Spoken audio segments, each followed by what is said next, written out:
نحمده ونصلي على رسوله الكريم اما بعد فاعوذ بالله من الشيطان الرجيم بسم الله الرحمن الرحيم رب اشرح لي صدري ويسر لي امري واحلل عقدة من لساني يفقهوا قولي. ہماری گفتگو کا موضوع ہے قیامت کی نشانیاں. بحیثیت مسلمان ہم سب کا ایمان ہے کہ یہ دنیا ہمیشہ باقی نہیں رہے گی، ایک دن سب کچھ ختم ہو جائے گا،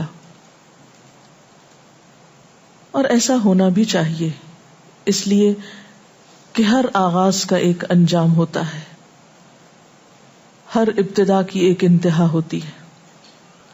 جس چیز پر زندگی آتی ہے اس پر موت کا آنا بھی لازم ہے. ہم اپنے آس پاس اس کی بہت سی نشانیاں دیکھتے رہتے ہیں.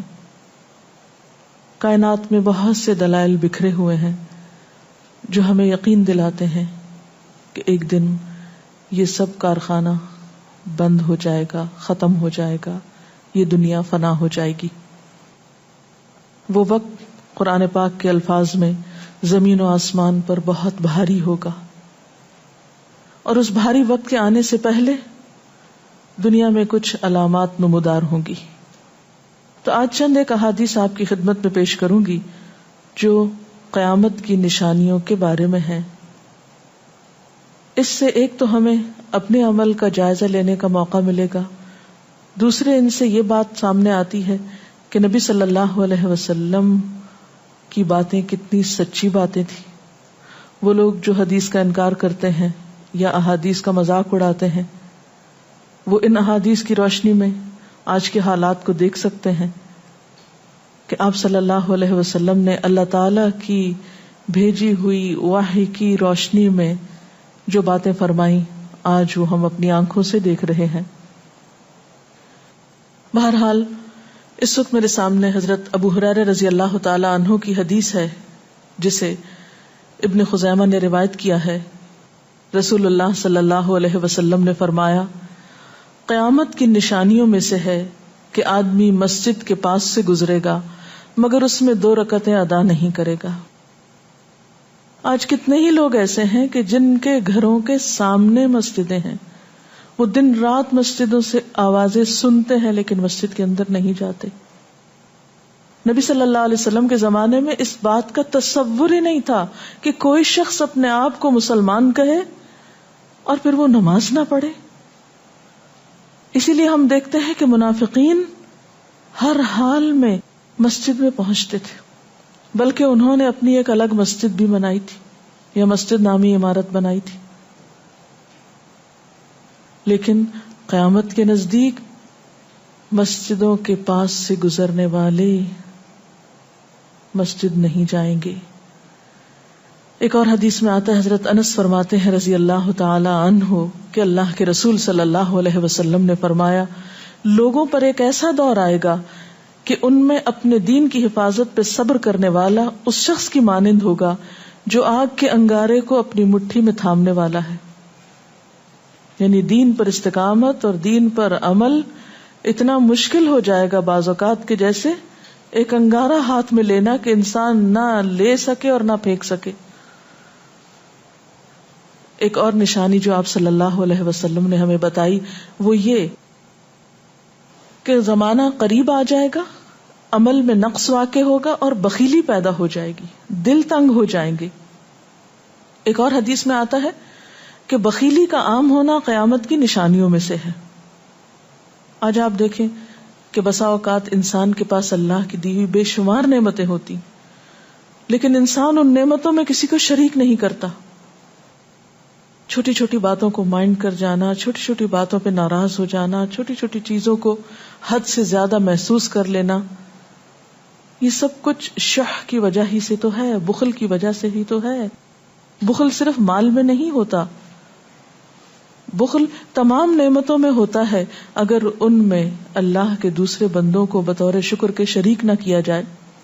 ایک اور حدیث میں آتا ہے، مجموع الزوائد میں یہ حدیث روایت ہوئی ہے، رسول اللہ صلی اللہ علیہ وسلم نے فرمایا کہ لوگ سخت اور بخیل ہو جائیں گے، یعنی ان کے دل سخت ہو جائیں گے اور ان کے اندر بخل عام ہو جائے گا.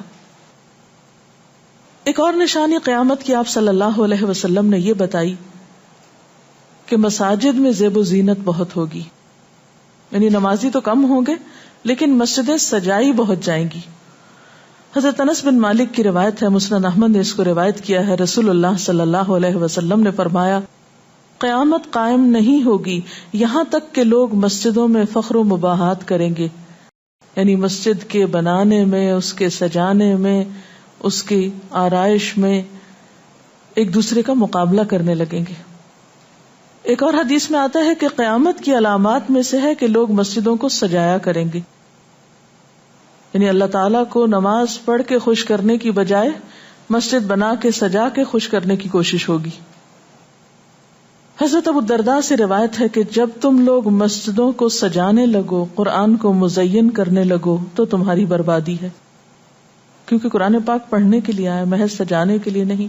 آج آپ دیکھیں کہ بسا اوقات ہم اسے پڑھتے کم ہیں، سمجھتے کم ہیں، اس کے مطابق زندگی نہیں بسر کرتے، لیکن خوبصورت انداز میں سنہری الفاظ میں لکھوا کر گھروں میں سجا دیتے ہیں. تو قرآن پاک سجانے کے لیے نہیں آیا، وہ تو ہدی للناس ہے، ساری انسانیت کی ہدایت کے لیے آیا ہے، لیکن ہم نے اس کا بس اتنا ہی فائدہ اٹھایا کہ اسے خوبصورت انداز میں لکھ کے تاکوں میں سجا دیا.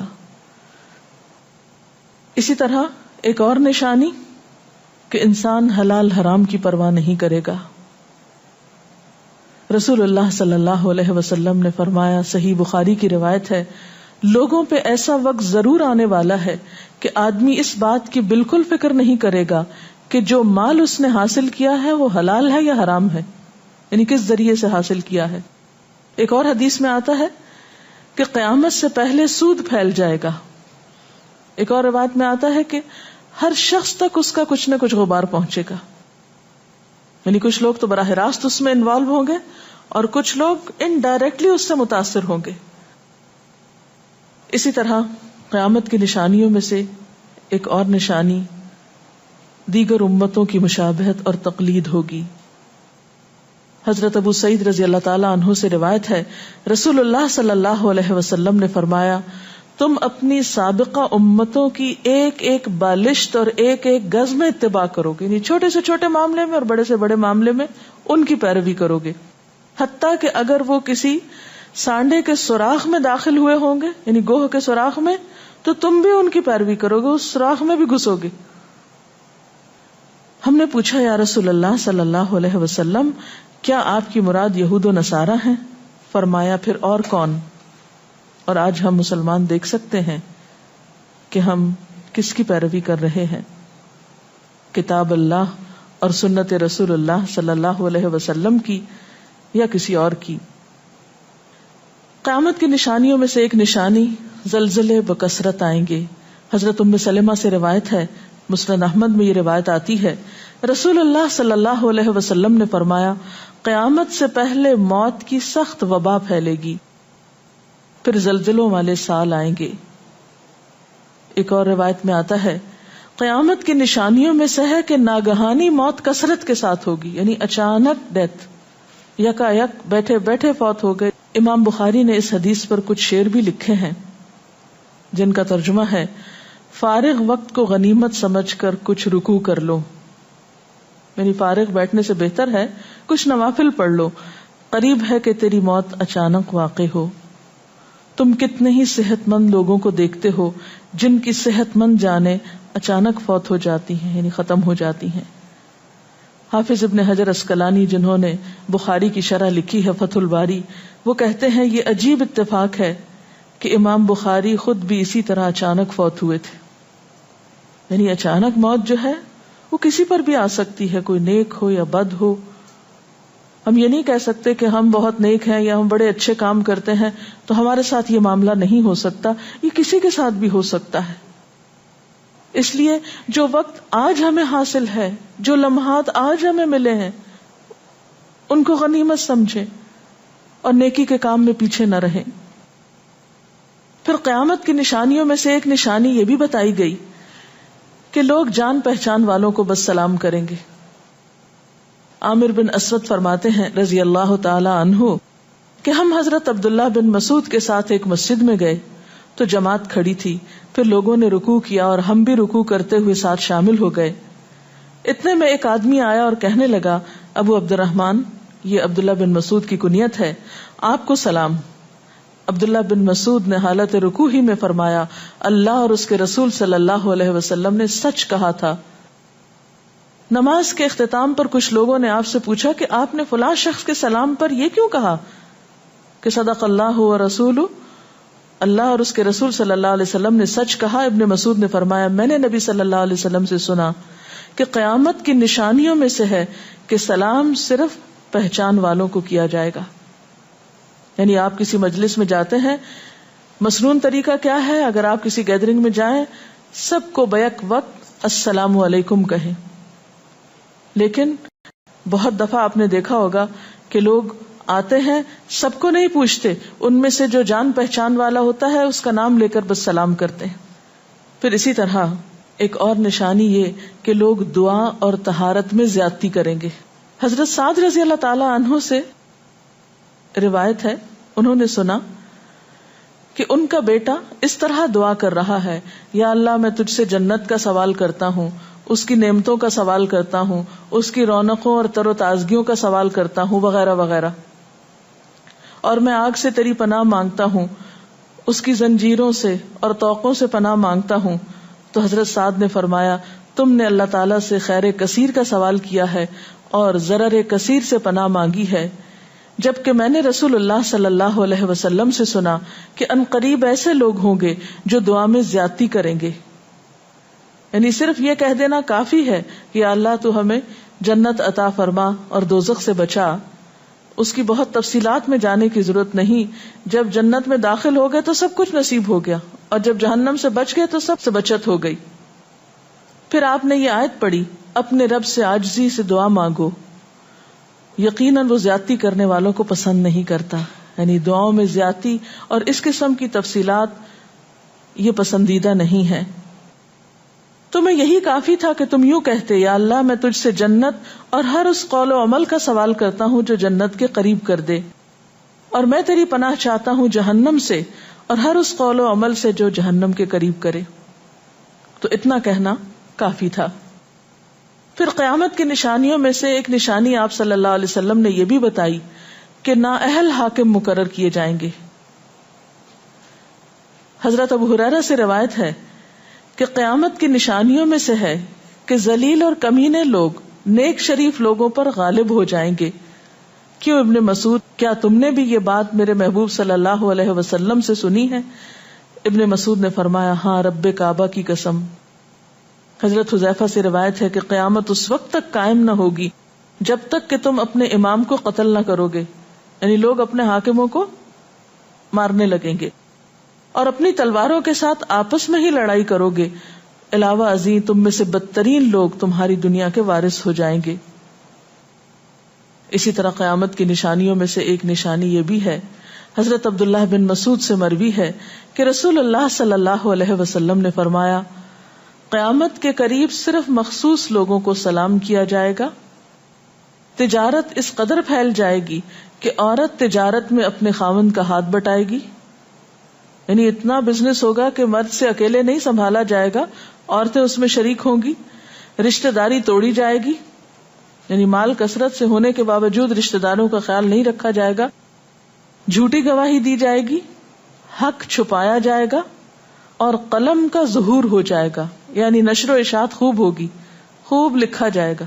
ایک اور روایت میں آتا ہے کہ وقت مختصر ہو جائے گا۔ آج آپ دیکھیے ہر شخص وقت کی کمی کی شکایت کرتا ہے۔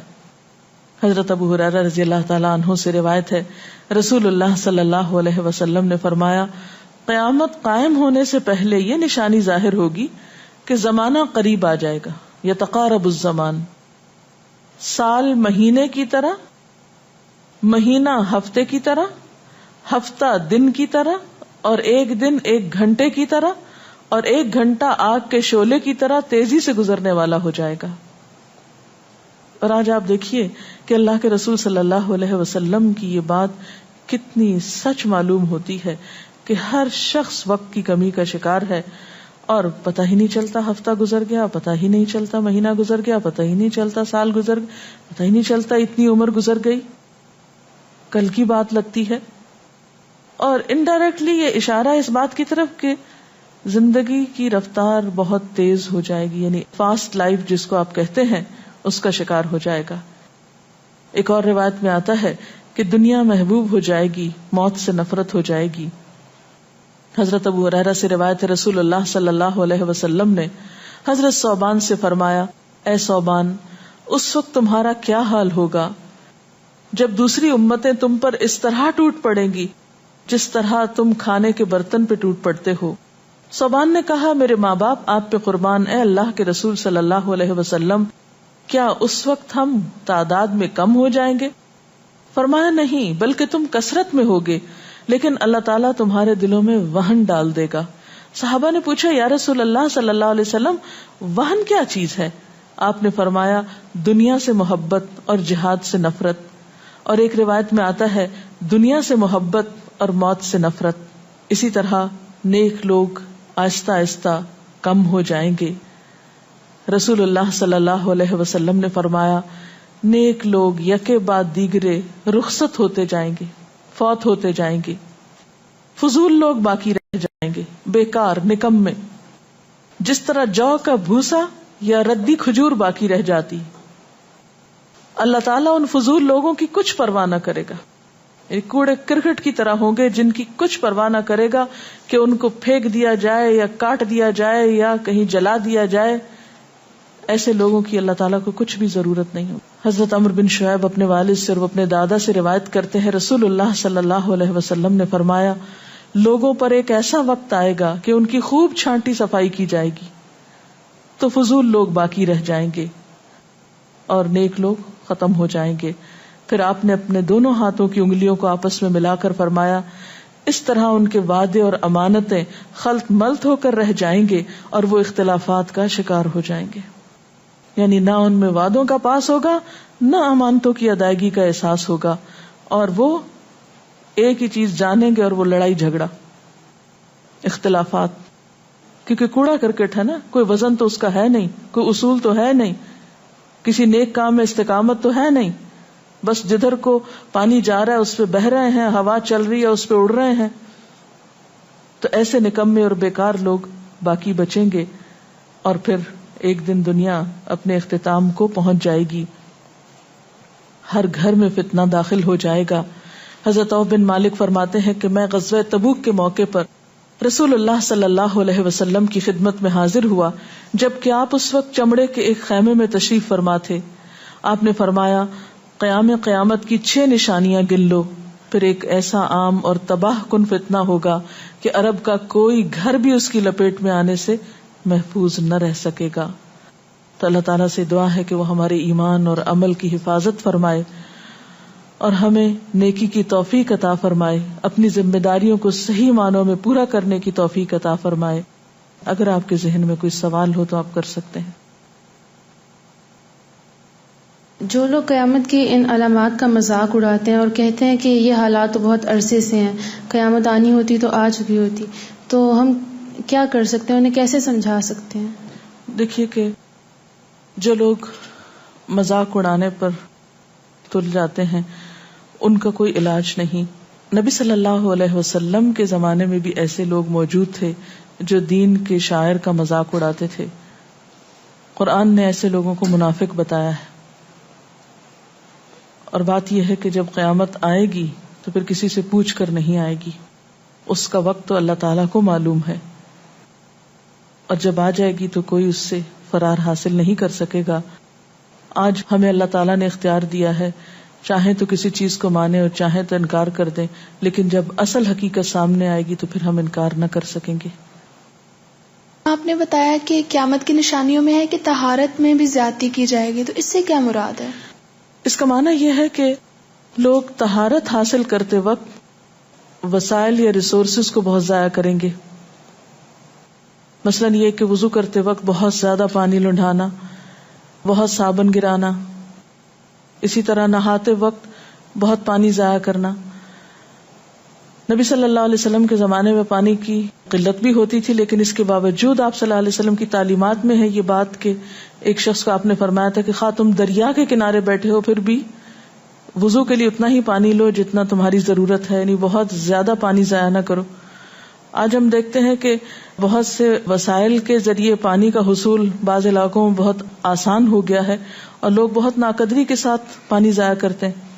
مثلاً بعض دفعہ دیکھا گیا ہے کہ برش کرنے کے وقفے میں ٹیپ کھول دی جاتی ہے، بعض اوقات 5 منٹ تک ٹیپ میں سے پانی بہتا رہتا ہے اور آرام آرام سے لوگ اپنی طہارت اور صفائی کا اہتمام کرتے رہتے ہیں.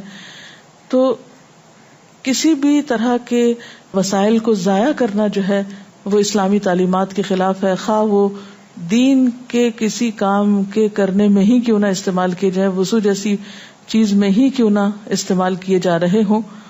تو طہارت میں مبالغہ آرائی کا مطلب یہی ہے، وسائل کا ضیاع. دعا میں زیادتی کا مقصد کیا لمبی دعاؤں کا بھی مراد یہ ہوگا؟ اصل میں دعا تو حسب ضرورت کی جا سکتی ہے، حسب موقع. کبھی آپ کے پاس وقت زیادہ ہوتا ہے تو آپ دیر تک بھی دعا کر سکتے ہیں، مخصوص اوقات میں، مخصوص قبولیت کی جگہوں پر.